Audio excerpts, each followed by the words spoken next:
So now you can see my scary face because the only way I can read my notes is if I took my glasses off. Where I'm reaching out to the audience that doesn't have a doctor, but obviously I'm not a doctor. So I recommend, or I definitely suggest you find a primary care or urgent care, tell them what your plans are, and change your life around for the better. And you've hit rock bottom, and you want to make the best of it. So I can only speak on my behalf. I never did street drugs, all right? So I never took IV, heroin, or morphine, or any of those. My addiction was always the pill form prescribed by the doctors. All right, so that's the only thing I'm really going to be able to give you advice on how to get off it. Cold turkey. And again, I want to let you know and be completely honest. This is one of the toughest things that you're going to have to go through. So I'm not telling you this to scare you. You have to almost pump yourself up and realize that it's just like a storm. When it rolls in, it's going to get really bad. And then as time goes by, the average is 7 to 10 days. Then the symptoms really start to fade away. By the 10th, 11th day, 90% of these symptoms should be gone, and you should be feeling a lot better. You'll be weak because of what happened with withdrawal and get nutrition back into your body and a lot of the results. So you're going to let the doctor know, hopefully, about what your plan is. And one of the reasons you want to let him know is because you're going to need, I recommend, one prescription. It's a clonidine, okay? Not Clonopin, because Clonopin is a benzodiazepine. Clonidine, all right? And that's used as a blood pressure medication. And if the doctor tells you how to prescribe it, it's also been known to treat withdrawal symptoms for opiate withdrawal. So I can't make a recommendation on the dosage or how to use it. That has to come from your doctor, all right? But I used that method, all right, and it did relieve a lot of the symptoms. The second thing is if you are planning to start on Monday and you have a small supply of pills, whatever they are, if just slowly titrate down, all right, you're going to want to use them all up. And that's part of the disease. It's going to be calling you saying, I could take 2 today, but the longer you stretch it out and break it down, cut them in half, if you're at 50 milligrams, going down to 40 to 30, and maybe stretching out over time till it's really unbearable, the pain and all the symptoms. Stretch it as long as you can to put in the next one, and that'll take a little bit of the weight and the curve off it. All right, so that's a key note if you have that. If not, you're just going to have to suck it up and you're going to go through these steps. So I'm warning you, it's never happened to me where I didn't have these symptoms. So you're going to get extremely nauseous. You're going to be vomiting around the clock. Even if you're not eating, you'll be throwing up bile. You got to make sure you're constantly hydrating. Before you take this procedure and you try to kick the habit, from the pill form, pick up your supplies. All right, the supplies, I'm going to go through the list, is for like dehydration, you want to drink as much. Pick up Pedialyte. I find that has more electrolytes in it than Gatorade or some of the other sports drinks. Pick up the ones that's your flavors, mix them up a little bit because, again, you're going to be very sick. Something that my orange I used to like, and then after being on it for 2 days and being so sick, if I even looked at an orange one, it made me want to vomit. So it's that rough. Peppermint tea is a really good tea for nausea and to help too. And you could also pick up Trident gum. Peppermint, that's another good trick to help with nausea. Another good thing, it's spicy. All right, it's I picked it up at Trader Joe's. It's only like 50 cents. Ginger root, and you want to peel it like a carrot and then cut it up, and you could just bite down, chew it. It'll be a little spicy, or if you can't handle it that way, you could boil it in tea with lemon. And when people are on cruise ships, I learned this from, it was a Coast Guard person that said when they got seasick, they bit into a lemon and they passed it around to the people with lemon and water. It helped with the nausea. But a good friend of mine's father's a dentist, told me how bad the citrus is for the enamel of the teeth. So if you can get away with, that'll be like your last resort from being on the medications. You've already probably beat up your teeth. Thankfully, I have no damage to that. Then another good prescription is that you need from your doctor. It's called Zofran. Okay, it's a nausea medication. It can be done IV, which you would have to be admitted into the hospital. And then they have the pill form. They have it in two different strengths. Tell them the reason. And this is where you really is going to be your first step to recovery. If you lie to the doctor about any of this, the strength that you were on, and you try to try to manipulate the doctors, because as addicts and alcoholics and people with dependencies, that's part of our unhealthy behavior patterns, is we're pathological liars because of our embarrassment, and that's where the disease takes over. Zofran is the one prescription you're going to need if the doctor will work with you. And then the clonidine, the blood pressure medication, if he'll work with you, that'll help you depending if you have blood pressure issues. And make sure you follow his directions to the T, because I don't know what could go wrong if you take it. I was just following my doctor's office, and I knew it did take a little bit of the curve off the pain. This is the bad part is, so as everything, all our fluids and we get sick, your body is purging. So the brain receptors of the serotonin levels and the dopamine body, the receptors, is so used to getting fed this drug, and it makes your body feel good. It's right now, it's fighting you. It's saying, give it to me. It says, I need this, and it's going to make you pay like hell until you feed it. So you've got to go the other way. So it's going to be making you purge. You're going to be vomiting. You're going to have diarrhea. I told you about the vomiting. Some tricks to help with that is the ginger. Make sure you're hydrating, because you don't want to get dehydrated, and that'll put you in the hospital. If you do get dehydrated, do go to the hospital. If you're feeling extra dizzy, if you're collapsing, falling, your urine is bright yellow, that's a sign that you're going to be that you're dehydrating. You want to go to the emergency room, and they'll give you an IV bag, and that'll make you feel better. But again, don't con the doctor, because you're only conning yourself. I've seen it happen where they will lie, and the doctors know you with the situation, because they're used to dealing with a lot of addicts and alcoholics. Then with the diarrhea, this is a good thing that I've taken. Is right over the counter. You can get it at any pharmacy. Is Imodium, and that'll help out. And I had a craving for rice pudding. The rice binds the stomach, and any type of starch like a potato. I had no appetite at all. I wanted to do 90% of the time, whatever I put in, I was going to be vacating. So either do my upside or downside.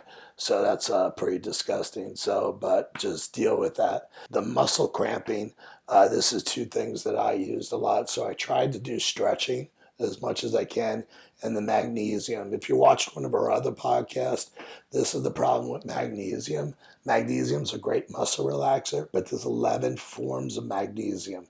Okay, and they all have different purposes. So do the one that's going to be help with the muscle cramping.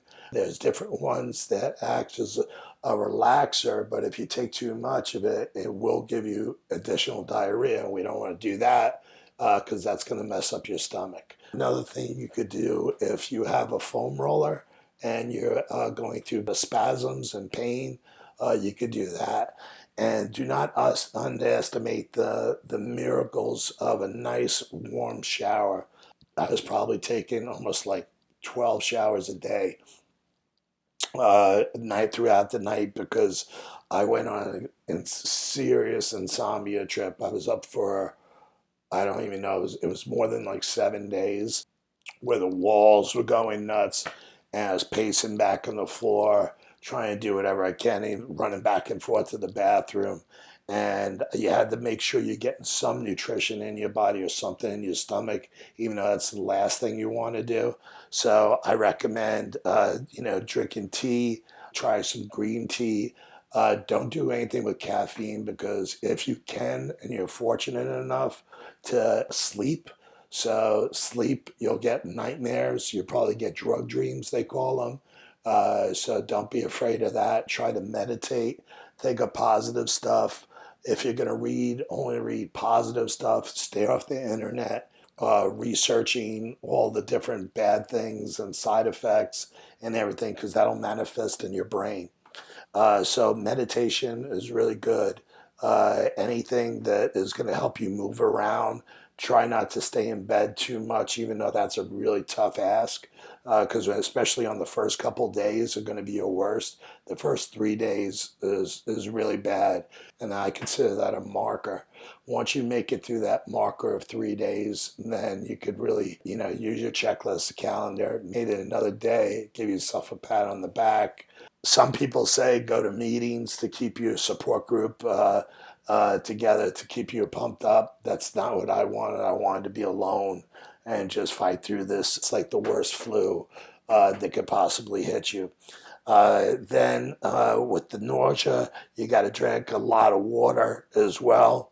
Eat saltines, and then I like to. Our family called it, even though we're Italian and French. My grandmother used to make Jewish penicillin, which is matzo ball soup. So it's great because it has a little bit of sodium in it, which will retain water and fluids and get something in your stomach, which is not too heavy, but it tastes really good. And it kept me, because your body's going to go through different stages. You're going to have sweats, and then you're going to have chills, and constantly change your clothes, change your sheets, and make sure everything is always clean. And that makes you feel better. If you got the sweats and your face is on fire, there's nothing wrong with an ice pack or something, using something like that. You can't hurt yourself with that. So the warm showers, that'll help with the sweats and chills.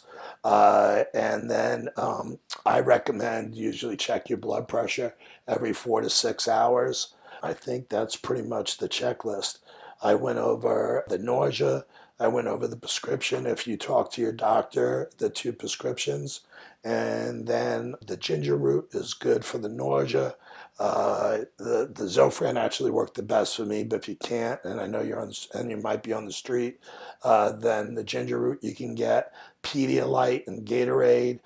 You want to be careful because of the dehydrations. I gave you the warning signs of that. If it gets really dizzy and you have the dizzy spells and your urine is bright yellow, get immediately to the emergency room and get an IV bag. The teas that I recommend is green tea, always decaffeinated, because you don't want any stimulants. So as much as you can sleep, the best. Okay, your body's going to be beat up. It's like you went to fight 5 fights with Mike Tyson. It's going to be that rough.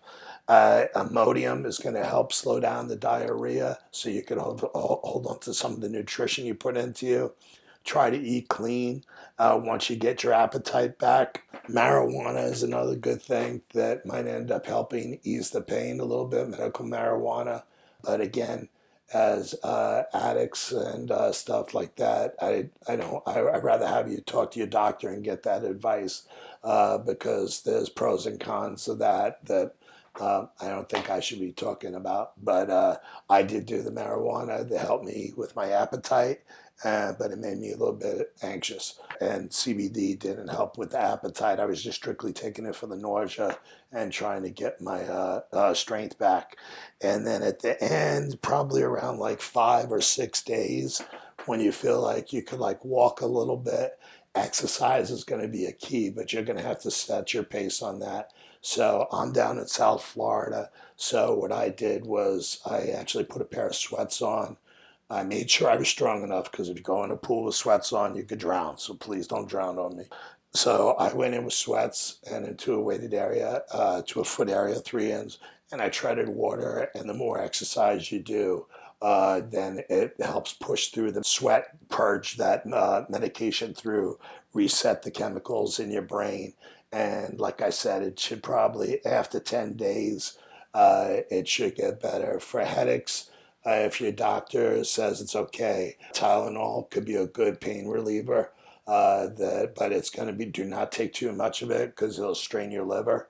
I don't want you to do this at all if you're a benzo or an alcoholic. This program could kill you if you do that. So again, these are just inside tips that I did that might help you, but I'm not a doctor, so run this by a doctor and see what they think.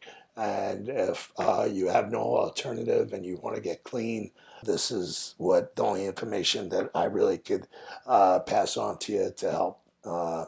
So I'm going to close out this long episode. Hopefully some of the information was helpful. Hopefully it didn't trigger anybody's habits or stuff. Hopefully it was educational. Understand that it's a disease that comes, try to relieve the guilt, but do not use this disease as a crutch to make excuses to abuse people's compassion and kindness, because that's another part of the disease is manipulation and being liar. Again, we just have to accept it. The more time you get clean, you'll build the people's trust. Accept when you go to try to make amends, and the people that you have hurt. I say that, look, you can say you're sorry as many times as you want, but the only times you really should only say you're sorry once, because if you say it more than once, it might not, it really doesn't mean anything. So be patient with people that you've hurt, that you've put through the ringer. And after a while, hopefully, the more time you have and you improve your mental health lifestyle, then you'll gain their trust back. And if not, you have to accept it, because that's what this disease did. And it's not their job to forgive you or do anything. It's your job to make yourself better. And hopefully they'll see the big strides you do. And I do recommend take advantage of free programs like 12 Steps, AA, and at least give it a shot. If it's and try to focus on yourself. And I want to close it with this, because this goes for so many different mental health skills, not just addiction and dependency issues. People, places, and things. All right, they say that in AA, but it is so true in so many different facets. Like right now, I'm 50 years old. I don't need to go out that much. But when I did, when I was younger, what usually happens after 11 o'clock, nothing good really happens after 11 o'clock or 10:30 at nighttime. So the places that you're at. So, and then people, if I'm hanging out with a friend, I'm sober, I'm working on making myself a better person and a healthier person. And like before, I told you, before I was ever touched a substance, is that I had no problem going to a party, and I didn't want to ruin the party's team, and I can't put them in my spot. But if I know that there's going to be substances there, even if I have, like right now, I have a little over 2 years that I've touched any controlled substance, is that I don't want to put myself in that situation. I don't want to have negative people around me complaining. I have my own stuff I have to work on. I keep my circle very small and healthy as possible. It could be challenging at the different age you're at. So people, places, and things. Thanks for the pros and cons, and focus on the pros. Please subscribe to this. We are a non-for-profit, and the only way we're going to get through our podcast and get this corporate sponsors we want, so we can keep on putting out better content. And if you have any feedback on this or any other questions, please email us your questions. They're so important to us, and we could bring up, answer some topics that the best I can, because you can relate to one story of this, and we're trying to build layers of my life that'll help you with different coping skills and learning methods. Thank you.